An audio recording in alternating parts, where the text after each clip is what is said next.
Esse é o DJ Holanda, tá lançando a nova moda. É o DJ Holanda, imã de piranha, imã de piranha, imã de piranha, imã de piranha.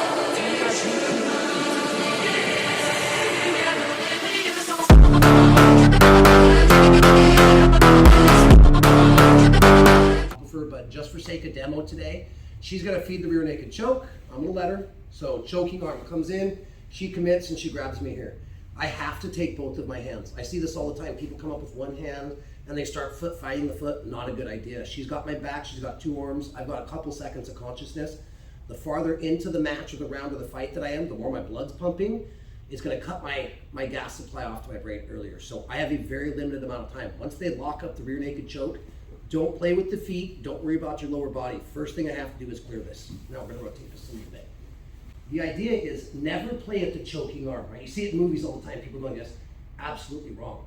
I need to do two hook grips. I don't even need a C grip on this. Go ahead. Sorry, I'm falling backward. Okay. She hooks up the choke. First hand, my onside hand to the lock needs to hook the wrist. Boom. So I get see my hands right here? I'm covering up her wrist, watch. Now, my second hand doesn't just grab and pull. I'm trying to get my fingers between her palm and my skull. I want to start to peel her hand up. So I hook, watch my other hand. I find where her thumb is, and I start to make her come up. Now when I pull down, if I just let go from here, she's gonna go right back to the choke. So once I kind of pull, I'm gonna roll my palms and make this little portal that I can look through. So go ahead. Can I lean forward? Hook the wrist, hook the hand, pull it in the front, and I like to kind of, like a cigar cutter, I like to control the wrist. Here's why. If I just let go, she can turn her palm up and slide to a short choke. Now I have a different problem. So, go back to her naked. When I fight that hand and pull it, I keep the wrist and I'm pushing her hand out. I'm not letting her go from here into the short choke. I need to do that by keeping her wrist and pulling her out. So again, hook and hook, two hands like your life depends on it because it might. Pull it in front, two C-clamps on the hand, push her hand out.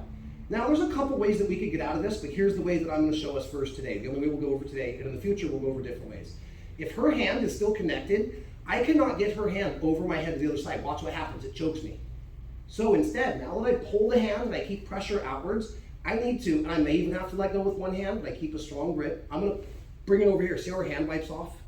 Now, we've talked about shrinking down, using my hamstrings to get my head lower.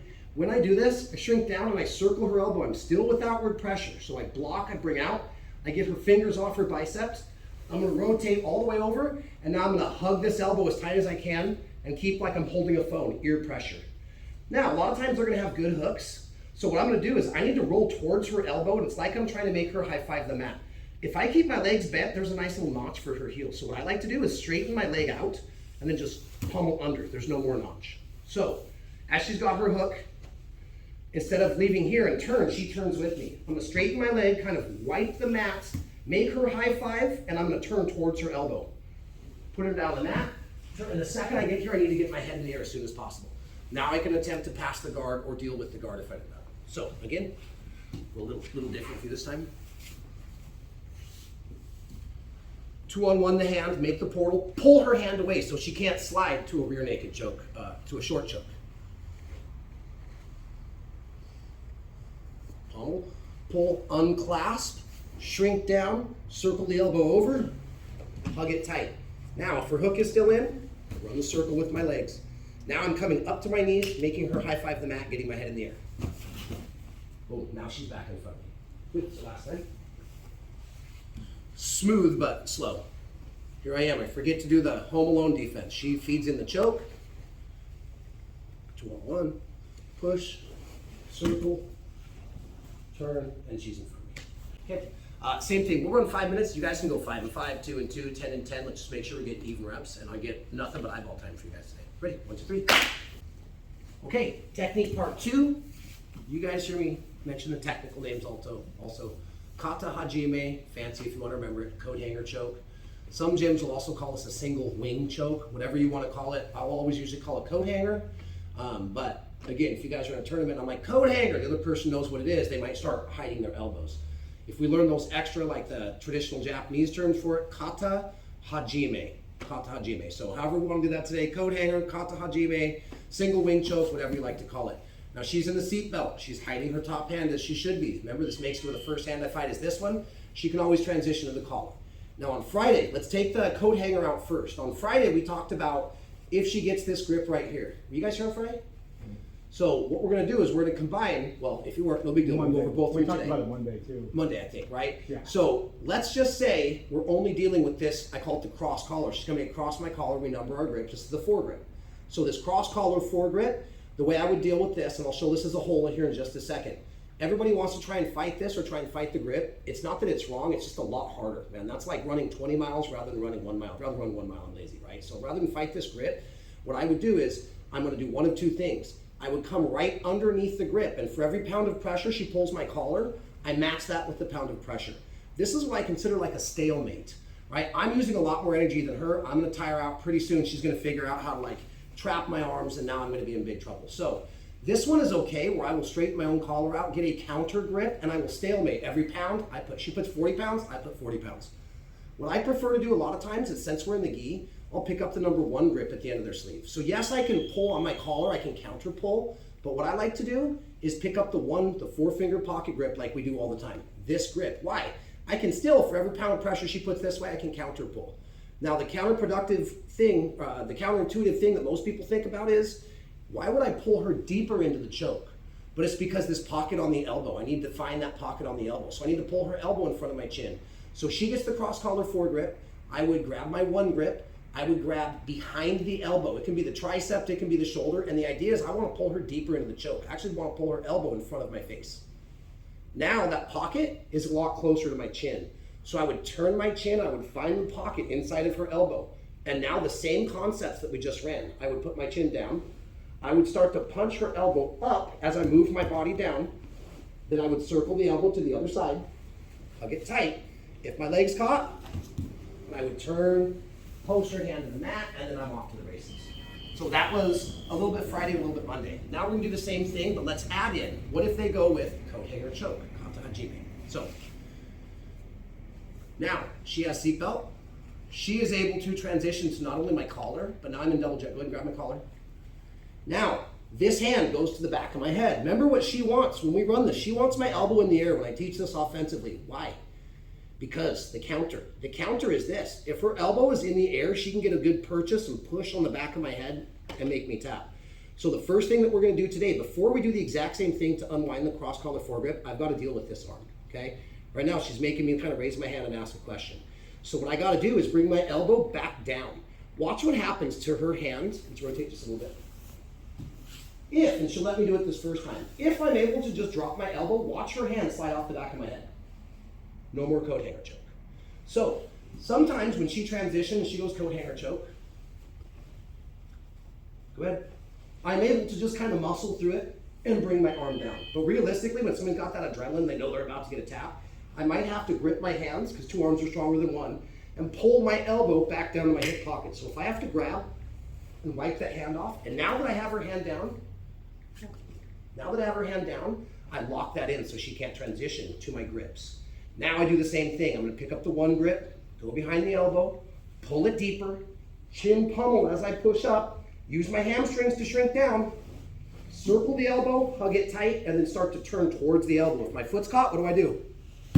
Circle, up to the knees, make her high five the mat. And then I'm off to my passes. So really, this is just one extra thing on top of fighting the cross collar foregrip. I just have to clear her single wing choke before I do that. If you guys are strong enough, go ahead and go into, go ahead.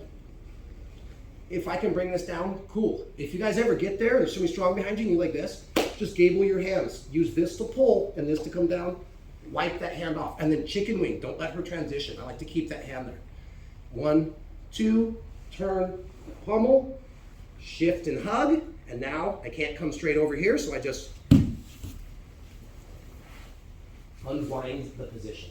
So very last time, got to get my elbow that she's trying to lift all the way back down. If I have to gable and squeeze, so be it. She transitions, here, here, here, and I'm up and I'm in, okay? Same thing, this time we'll put time on the clock. We'll go 6 minutes. If you guys get it at 5 minutes, we'll be done by then. Ready? 1, 2, 3. Okay, defense from the back, part number 3, bow and arrow choke. Okay? A few different ways to do the bow and arrow. So let's just go ahead and jump right into it. She starts in her seatbelt. I'm not. I forget to check her arms. Maybe she caught me in transition. She hits the cross collar foregrip. Okay. She transitions down. Now, always one extra point. Let's say she goes kata hajime. Let's say she goes single wing choke first. Go ahead. We just did. Always be aware that as I'm pulling this hand down, I'm trying to trap this right here. So she can't extract her arm and maybe get to my other collar, but she can always start to rotate back there.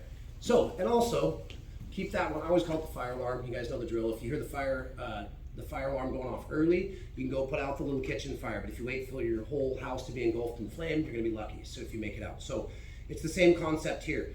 The second I feel her getting her grips and dropping me back for the bow and arrow, I don't wait for her to get everything super tight and then start my counter. My odds of survival are going to plummet. So as always, early awareness is the main idea for this.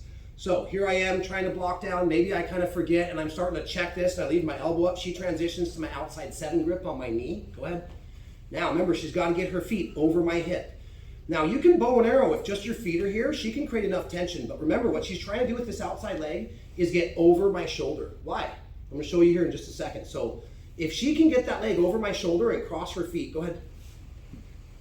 I'm going to have a hard time reaching back. So if this ever happens, I need to pummel my hand to the inside, push my elbow through. Now it's just like the other chokes that we've done so far. I need to reach back with both of my hands, coat hanger grips. I need to grab her elbow. I need to grab her elbow, and I'm doing 2 things at once. I'm pulling her elbow over, but I'm leaning my ear towards her armpit because there's more space. So as I pull her elbow, I'm going to pummel my head. This is very similar. I'm transferring the elbow to the other side. Now there are different ones that we can do. Some people will lean back and pin the leg, and then start to wiggle over the leg, and then switch positions. We can definitely do that, but today let's go with one that's a little quicker, a little easier, and very similar to the defenses we've been working for like the last week or so. So I'm checking the choking arm, but she still gets the cross collar foregrip. Okay? She transitions to my knee. We're gonna go from the bad today. So she gets over my arms. I need to pummel my hand to my body, push my arm through, eat her leg up with my armpit. Now again, this is a 2-part deal. I can't just pull the elbow over my head. I need to lean my temple towards her armpit. So as I pull, I pummel my head and come here. Now she's still got a grip on my knee. So this is going to be a little bit of a race. I'm going to be kicking my foot away, boom, to compromise that grip while I scissor my legs and come up to my knees. So once I've transferred the elbow, I'm going to do a scissor kick, come up to my knees, and get her back in front of me. Meanwhile, rotate. Meanwhile, I'm still holding on. But the second I get my knees here, I better not stay here, as she can counter with an armbar. So the second I get to my knees, my grip is done. Get right back to your good posture and start to play the hips. Okay, so 2 more times. She goes bow and arrow. Let's make sure they can see this arm, so face the camera. Okay. She goes bow and arrow. Gets over my arm. Pommel. Lean, and now it's a race. Second I clear, I get my arms back out of the way so they can't transition to armbar triangle. Last time.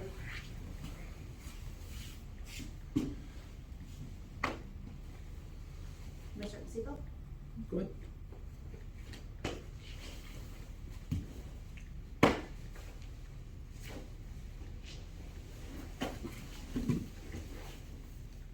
Okay. Play with it. Sometimes they hold on to it a little bit longer and you get more space. Sometimes they hold on to it, let go of it early. I end up in the guard, but you already know how we can start to deal with that. All right? Same thing, guys. I'll put 5 on the clock. If you need the extra minute, we'll take it. Ready? 1, 2, 3.